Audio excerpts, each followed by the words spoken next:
朝頭早起身，當你打開部手機，一個好熟悉嘅聲音同你講：早晨，我見到你琴晚嘅睡眠質素唔係咁好喎，你今日早上都冇會議，你可以瞓多陣㗎。語氣溫柔，字句體貼，就好似有一個人好關心你咁。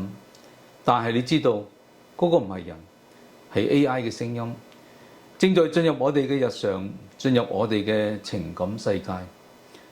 我哋正在生活喺一個新嘅時代，一個機器人開始識得安慰人嘅時代。喺日本有個虛擬嘅伴侶叫做機 boss， 每當主人返屋企嘅時候，佢就會話：歡迎你返嚟啊！我一直都喺度等緊你。屋裏邊嘅燈着咗，聲音溫柔，就好似有一個真嘅人喺度等你返屋企咁。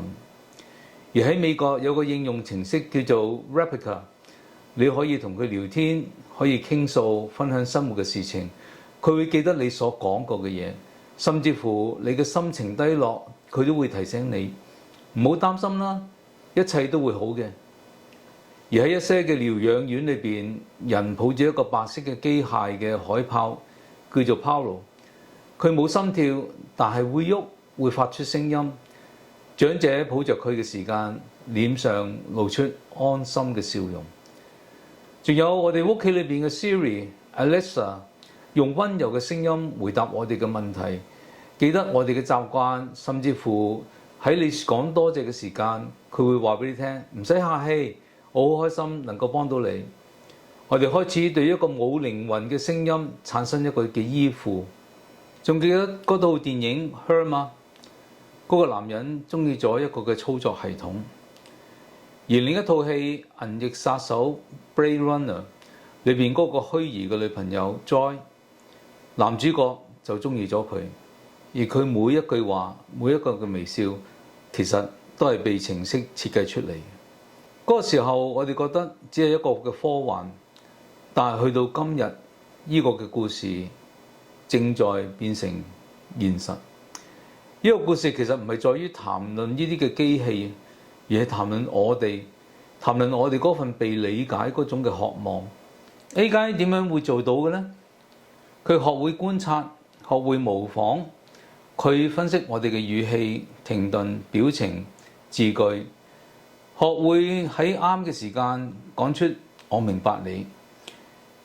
睇起嚟佢係真係學緊人類，但係實質上佢係改變緊人類。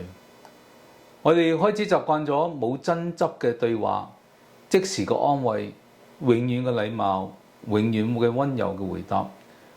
我哋希望每一段嘅關係都係可以被預測，可以被控制。慢慢地，我哋嘅情感亦都係被重新嘅訓練。AI 唔單止學會我哋嘅感情，佢亦都會重新嘅塑造我哋嘅感情。AI 唔單止學會我哋嘅情感，佢亦都喺度塑造緊我哋嘅情感。心理學家稱呢一種嘅現象為單向嘅情感關係。人將情感投射到喺機器嘅身上邊，但係所得嚟嘅回應係一個冇靈魂嘅回應。但係好奇妙嘅，呢一種嘅模仿，讓人覺得呢個係真實，亦都係我哋渴望嘅。並且唔單止係唔真實，而且係一個永遠唔會拒絕、唔會讓人失望嘅回音。有啲年輕人話：我唔需要人哋認識我、了解我，因為有人工智能嚟到去明白我。有啲長者就話啦：呢個機械嘅寵物比細路哥更加有耐性。科技正在改變我哋嘅態度同埋價值，我哋更加願意嘅向程式嚟到傾訴，而唔願意向一個真實嘅人嚟到開口。關係呢兩個字係正在喺度改變緊，有新嘅含義。